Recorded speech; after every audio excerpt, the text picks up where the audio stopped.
Bueno, pues esta clase va a ser un poquito breve, ¿vale? Una clase para segundo de PEMAR. Y voy a intentar explicar un poco cómo tenéis que hacer los ejercicios. De momento, con que esta semana hagáis las preguntas clave que venían detrás de los apuntes que imagino que tendréis todos vosotros, o si no ya por el grupo de WhatsApp os lo envío. De momento, con que esta semana hagáis esas preguntas clave estaría suficiente, ¿vale? Y la manera de realizar esas preguntas clave, en principio, es a través de las cosas que hayamos visto en clase hasta ahora y de los apuntes. ¿Vale? Yo creo que prácticamente todas las preguntas vienen en los apuntes. Pero bueno, si hay alguna que no lo conocéis, que no sois capaces de hacerlo, que después de intentarlo no sois capaces de hacerlo, pues me lo comentáis y yo intento resolverla. Vale, en esta clase voy a hablar, siquiera brevemente, un poquito, sobre el punto en el que nos quedamos en las lecciones presenciales, ¿no? Que era, si recordáis, la monarquía hispánica, o para hablar en lenguaje coloquial, la España del siglo XVII, de los Austrias menores. La España de los Austrias menores coincide con, durante este siglo XVII, mejor dicho, en España hay tres reyes, ¿no? En primer lugar estaría el periodo de Felipe III, en segundo lugar el periodo de Felipe IV y en tercer lugar el periodo de Carlos II. Pero tanto Felipe III como Felipe IV como Carlos II, es decir, todos estos reyes austrias menores, todos estos periodos de la historia de España tienen en común que esta es una etapa de crisis. Si vosotros os acordáis un poco cuando vimos el siglo XVI, estuvimos viendo que España se constituye en un gran imperio que tiene posesiones en Flandes, que tiene posesiones en Borgoña, que tiene posesiones en Italia, que conquista América, que extrae de América el oro y la plata, es decir, que es la principal potencia europea. Estuvimos viendo también cómo tenía un comercio lanero más o menos próspero. Era en definitiva un estado también con un crecimiento de la población, un estado en desarrollo, ¿no? Pero el siglo XVII va a ser justo lo contrario. La época del siglo XVII va a ser una época de crisis. En principio una crisis aparente, una crisis, mejor dicho, no aparente, no, una crisis que no se nota, ¿no? Porque España sigue bajo una prosperidad aparente, sigue siendo un gran imperio, pero que está corroída por dentro de muchos problemas. Y al final de este periodo ya una crisis evidente, ¿no? ¿En qué se nota la crisis? La crisis se nota en los problemas económicos. Problemas económicos como la práctica desaparición, o quizás ha sido un poco excesivo, la reducción muy importante de las manufacturas, de los productos fabricados en España. ¿Por qué llegan muchos productos extranjeros? Porque hay una gran inflación, elevación de los precios. La artesanía española se viene a pique. Problemas económicos porque el Estado no tiene dinero para pagar sus deudas. No tiene dinero para pagar sus deudas y entonces va entrando en bancarrota. Bancarrota es cuando una persona, un agente, un Estado, una empresa no tiene medios para afrontar sus deudas y entonces se declara en bancarrota, se declara que no es capaz de afrontar esos pagos. Y eso le sucederá a España en diversas ocasiones a lo largo de este siglo XVII. Eso implicará también que casi todo el oro y la plata que va llegando de América tenga que ir a manos de los prestamistas, de los banqueros, que adelantan dinero, que dan dinero a la monarquía española. Banqueros fundamentalmente italianos, flamencos y alemanes. ¿Vale? Es decir, España tiene sí un gran imperio en América, pero apenas se aprovecha de él y además durante este siglo poco a poco va bajando las cantidades de oro y plata que se sacan de América. Una crisis que se nota también a nivel demográfico porque la población desciende. La población va descendiendo durante prácticamente todo el siglo. Una crisis que afecta sobre todo al corazón de la monarquía española, que era Castilla. Aragón, que incluye a la zona de Cataluña, digamos que escapa algo mejor de este siglo, ¿no? sin que eso significa que esté en unos altos niveles de prosperidad. Pero Castilla es la que verdaderamente se va yendo abajo. Y una crisis también que tiene una dimensión social importante. ¿Qué me refiero con dimensión social? Que es una crisis en la que aumenta la pobreza, en la que hay epidemias, como la que estamos viendo ahora con el coronavirus, pero a la bestia, muriendo la gente a decenas de miles, a cientos de miles, que hay hambrunas durante todo el siglo, ¿no? Una crisis, como digo, que al principio no se notaba demasiado porque España seguía siendo una gran potencia europea. Pero será, a medida que avance el siglo, pues ya no será tan potencia.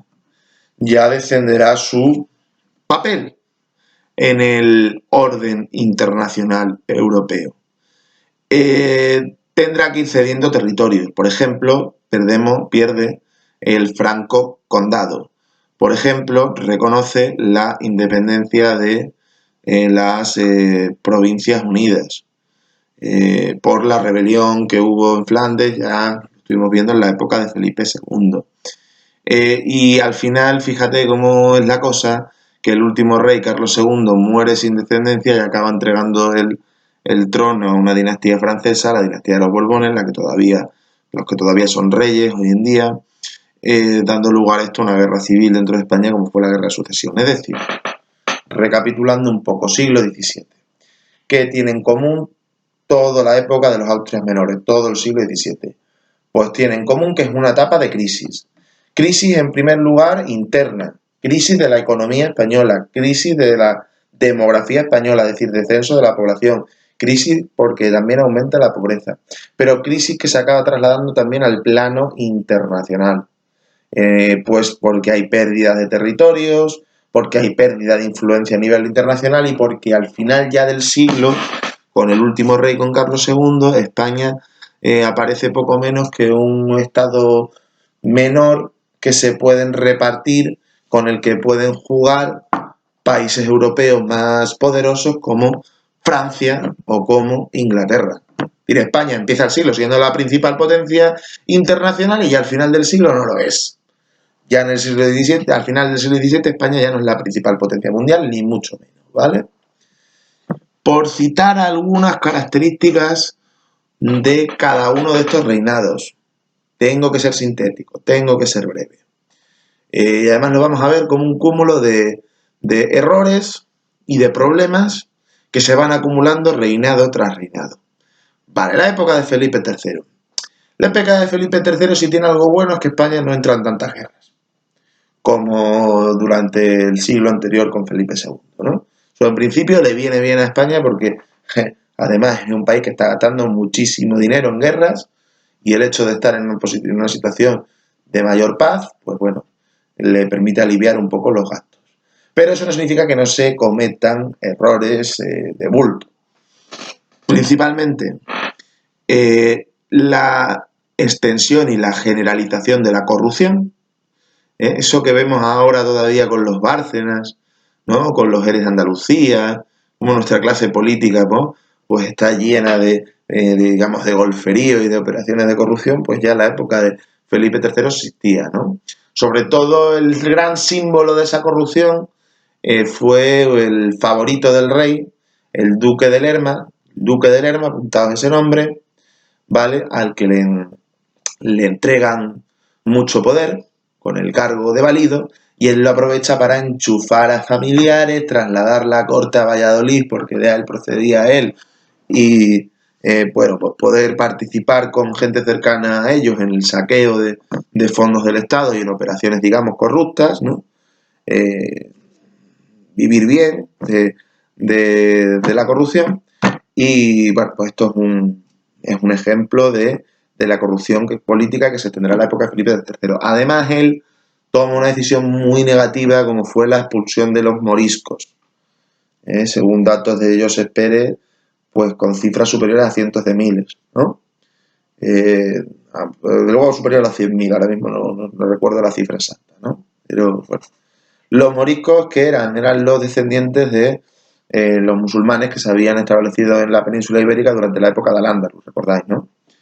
¿Qué pasaba con los moriscos? Los moriscos, sobre todo lo que es la zona de Murcia, la zona de Valencia, la zona del Levante, practicaban una agricultura de regadío muy, muy desarrollada y para la época, digo, y eran una mano de obra, entre comillas, imprescindible, ¿no? Lo que pasa es que como ya desde los reyes católicos y antes incluso, lo que buscaban los reyes de España, para entendernos, España como tal no existe, ¿no? Era la unidad religiosa de su población, que todo el mundo fuera cristiana, pues expulsan a estos moriscos a pesar de estar convertidos, a pesar de su conversión, aunque estuvieran convertidos al cristianismo, da igual, les expulsan. Una cosa muy curiosa, si alguno lo quiere buscar, fue la expulsión de los moriscos de Hornacho, ¿no? Que montan aquello de la República de Sales, hacen piratas, y montan una especie de república de corsarios, de piratas, algo muy llamativo. Pero bueno, en fin, una decisión errónea con consecuencias negativas sobre la economía, ¿vale?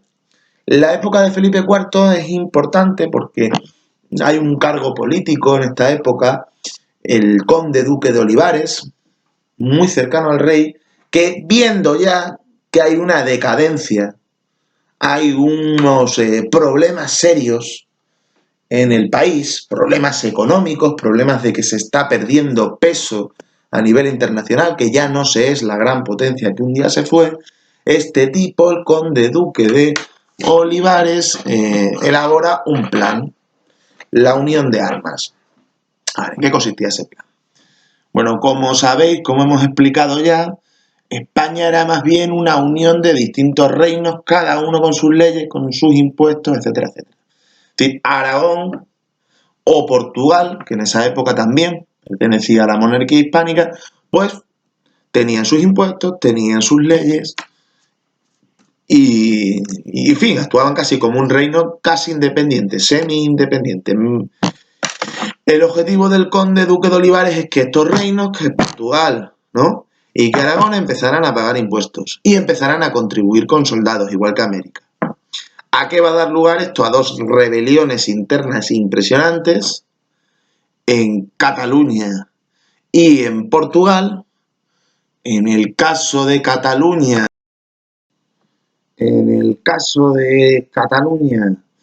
esta rebelión, la guerra del segador, fracasa, pero en el caso de Portugal acaba conduciendo a la independencia de este país, ¿no? En 1640. Es decir, que España pierde a Portugal y por lo tanto a su colonia, Brasil, una pérdida pues muy relevante, una pérdida muy... A ver, he tenido que parar el vídeo porque recibí una llamada, entonces a lo mejor me he perdido, pero creo que iba diciendo que se pierde Portugal, ¿no? Por lo tanto, época de Felipe IV, también fracasada. Hay un intento de resolver un poco los problemas con la unión de armas, exigiéndole a Aragón, exigiéndole a Portugal, América, que contribuyan, que paguen impuestos, que pongan soldados, pero estos se niegan, se rebelan y eso acaba con Portugal independizándose, ¿no? Y la época de Carlos II ya básicamente es la época donde se constata, se pone de manifiesto la crisis y la decadencia de España. Una época en la que cada vez con mayor frecuencia España firmará acuerdos con otros países europeos desfavorables a sus intereses, ¿vale? Entonces este es el resumen del siglo XVII, época de crisis primero económica interna, pero también al final de crisis como potencia internacional. España ya no será el gran imperio, la gran potencia que fue, y nada más. Esto es, ¿vale? Respecto a las preguntas claves, pues eso, los apuntes con esta clase, con las otras clases que hemos dado, lo vais haciendo.